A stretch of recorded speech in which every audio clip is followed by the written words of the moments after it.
One Piece is currently in its final saga, and the prevalent theory on everyone's mind is who will be the final antagonist of the story. So in this video I'll be going over all the main candidates for the final antagonist and even some that you might not have thought of closer to the end of the video. I'll also be giving a reasoning as to why each could be the final antagonist, sort of playing devil's advocate for everybody.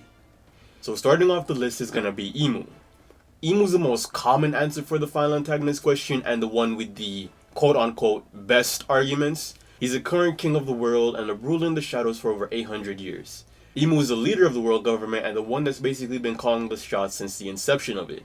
He is essentially the enemy of all freedom, which Luffy embodies completely, and even now in Elbaf we see Emu's power is enslavement while Luffy's power makes him completely free to do whatever he wants.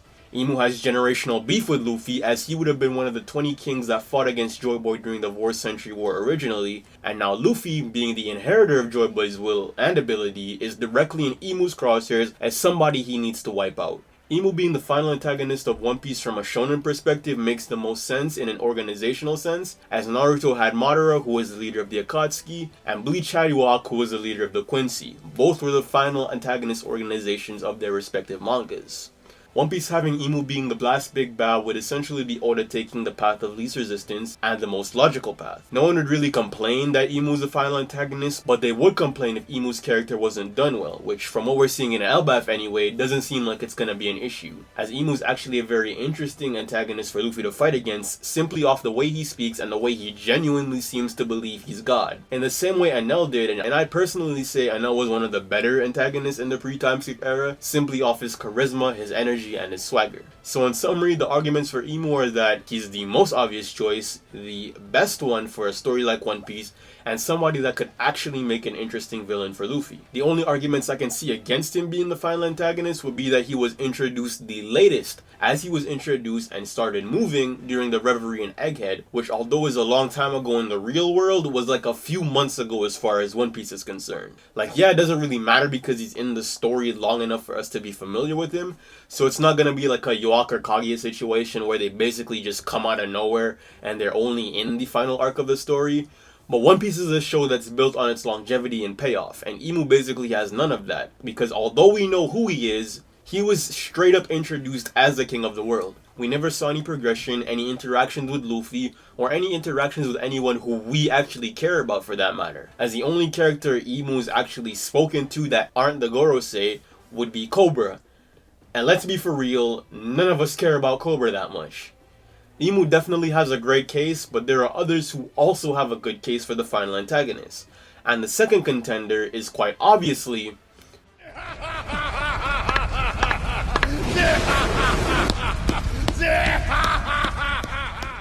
Blackbeard, the true antithesis to Luffy, but not in an ideological sense, as ideologically they're basically one and the same. They both live by a I want to be free to do whatever I want, whenever I want, with whoever I want, and if you stop me or my gang from doing that, I'm gonna beat you into the ground. Blackbeard is another one of these obvious choices, but from a story standpoint instead of a narrative shonen standpoint. As far as Oda's usual writing goes, Blackbeard is a more obvious choice than even Emu. And now me saying that already tells you which character I'm personally rooting for, and my personal bias aside, it won't be aside, Blackbeard actually is a more logical final villain choice based off the way Oda writes his villains, more so than even Emu. Oda's best antagonists are usually slow burn and set up over a period of multiple arcs, if not multiple sagas.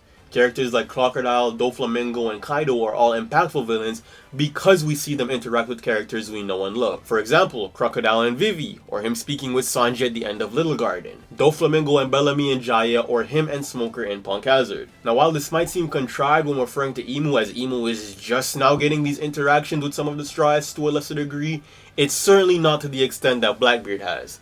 And I say it's very clear no one has had even close to the level of build-up and character interaction that Blackbeard has. You know how people say that Koby is basically the MC for the Marines? Blackbeard is basically the second MC for the Pirates. Like, we've literally seen Blackbeard come up from nothing. His build-up, his motives, his schemes, his payoffs.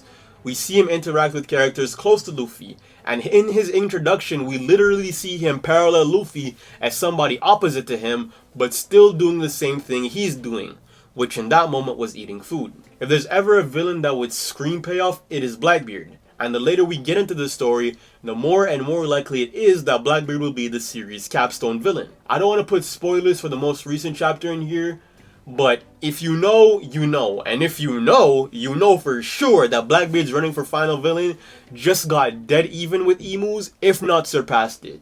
Blackbeard has the mystique. He has the swagger.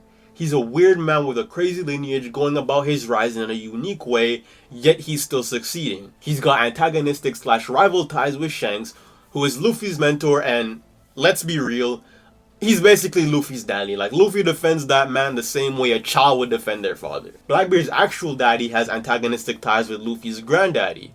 And Blackbeard's daddy was a menace back in the day, just like how Blackbeard is right now. Luffy versus Blackbeard's battle would be like an Aizen versus Ichigo level of payoff, only this time Aizen would be the final villain of the story. But besides having insane payoff, Blackbeard also has a dynamic with Luffy already established. Blackbeard is the only actual pirate in the story who is a direct rival to Luffy. Characters like the warlords and emperors were already established pirates before Luffy's time, and the only warlords who gained the title after Luffy became a notorious pirate are either allied with him or are so far away from being relevant that they don't actually even matter as a rival. Blackbeard is the only important pirate in the series who came up alongside Luffy and has been relevant to him as an antagonistic figure. Buggy doesn't count because Buggy has been a pirate captain for decades. Just because he's now actually doing something doesn't make him Luffy's rival. Because even in the eyes of the One Piece world, and in the eyes of Buggy himself actually, his rival is Shanks, not Blackbeard or Luffy. But that's besides the point. Since One Piece is a pirate manga, it makes sense for a pirate to be the ultimate big bad. Never forget that although Oda is so good at making the geopolitical and historic aspect of One Piece flow through the story, we must always remember that One Piece is still a goofy pirate manga. And no, that's not a diss. That's literally what the story is if you pay attention to it. One Piece being a pirate manga logically should have Blackbeard as a final antagonist, and in all honesty, even besides that point, Oda seems to be setting Blackbeard up to actually accomplish his dream of becoming king of the world. Blackbeard currently has a great all-around crew for the most part, has a large fleet enough to be able to fight Luffy's, and has a direct counter to his fruit. Blackbeard is a picture-perfect candidate for the final antagonist, and anyone who says otherwise is simply just mad that the goofy pirate manga will have a goofy but menacing final villain. And that's just me being unbiased for real. We're going to be going into a character that has a lot less going for them as far as the final antagonist role is concerned, but remember, a final antagonist does not mean the most important one necessarily, just the last one the main character faces in the story. The final of the legitimate contenders is Akainu. Akainu is the fleet admiral of the Navy and is basically Luffy's only true op. Like, if anybody in the Navy is going to be an op to Luffy, it's for sure Akainu. Akainu wants his daddy dead. He killed his brother, is on bad terms with his granddaddy, got beef with his mentor, and scarred him so bad, just hearing the name Akainu makes Luffy break out into cold sweat. Like, think about that. No one in the story has done the same amount of physical or mental damage to Luffy Akainu has, besides maybe Kizaru. And Luffy wasn't clutching his chest like he was about to have a heart attack when he heard the name Kizaru. And now, I know what you're thinking.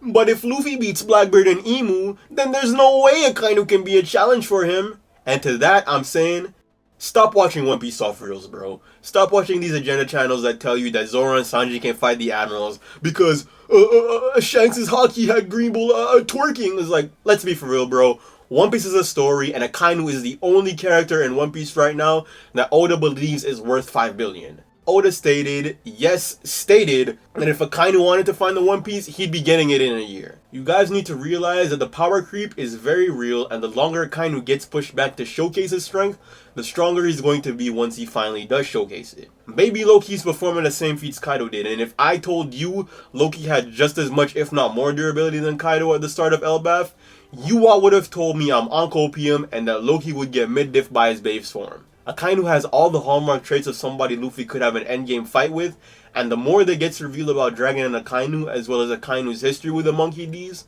the more likely it is that Akainu could be the final hurdle to end off Luffy's journey as a final get back for Ace's death, which was a catalyst for his New World training. Although Akainu's case is not going to be as strong as the other two, he could still be a valid option if you believe the Navy will be the last organization Luffy faces after becoming the Pirate King. So in the scenario that Akainu does become the final antagonist, it would be Emu gets beaten, Blackbeard vs Luffy for the One Piece, Luffy versus the Navy, with him versus Akainu being the final battle. Now with the main contenders out of the way, we're going to be moving on to some wildcard contenders. These are characters that you don't hear about much but could still actually have a shot at being the final fight of the series. Now when I speak about these characters, don't think main villain of the story type gas. Think Goku versus Buu at the end of Z. Both Cell and Frieza had greater villain stakes and character build-up, but Buu just ended up being the last character that Goku fought in Z. So first on this list is going to be Buggy. Now the only reason I put Buggy up here is to fulfill the Zoro vs Mihawk battle and spin the block back for Buggy against Luffy. A true Goofy Pirate fight to end off the Goofy Pirate story. Oda clearly loves Buggy and has allowed him to succeed this far for a reason, and I personally believe that the reason is to draw Mihawk and Zoro into his fight naturally. Even more so than Blackbeard, Buggy has been built up as an antagonist, not one important to Luffy necessarily, but somebody coming up behind him. This fight wouldn't be a bad blood fight to the finish like the other three would be, it would be more like a chill end of the story fight to finish the series. Probably a Davy back if we're gonna be honest. I think Buggy being the final antagonist would play into his gimmick very well, especially if Buggy ends up being related to a certain someone. It would just be a hilarious spin on what low-key would have been a legendary battle if this was a different type of story. Next up on the list is gonna be Koby. A Koby vs Luffy rematch is gonna happen at some point, and I don't think it's gonna be another wash like it was at Marineford and Water 7. Koby has been getting his slow burn build-up and is positioning himself to be the future of the Navy. Once Akainu is pushed out and the new faces take over, Koby is definitely gonna go after Luffy's head just to prove how far he's come, as Luffy's the whole reason he's on his journey to begin with. This would be more so a full circle moment, as Luffy and Koby were actually the two characters who started the series, as the Shanks portion of the manga was just a flashback. Koby and Luffy again wouldn't be a bad blood battle, but would be a hard fought battle that showcases how far both have come in the world from where they started to the very end. Now to complete off the list is going to be somebody that none of you are expecting, and that somebody is Enel. Now this I know is completely left field, even more so than Buggy, but the reason I have Enel here is because Enel could actually segue into a sequel series for One Piece that has to do with robots. Oda said if he ever was going to do another series after One Piece, it would be about robots, and Enel is actually poised perfectly for that position, as all the ancient moon tech is still up there. Not gonna lie, the Straw Hats going to the moon would be a crazy final adventure, and them going to the moon and fighting Enel and beating him would be a similar situation to Goku vs Buu, where it starts off as just a simple adventure but turns into a, oh, now we gotta beat this guy type of thing. But instead of Enel blowing up the planet or killing a Straw Hat, Luffy would just beat him up, keep it pushing, which would still make him the final antagonist of the story, just not a very high stakes and important antagonist. I know this video probably ran on a little bit longer than it should have because of certain parts, but I wanted to go as deep with my reasoning as I possibly could, as One Piece is the kind of story that makes you get invested in its future and where it could possibly go, and Oda is actually very good at making left field moves. Hope you enjoyed the video, and if you watched the end, toss me a like and subscribe for some more high quality One Piece content. See you around in the next one. Peace.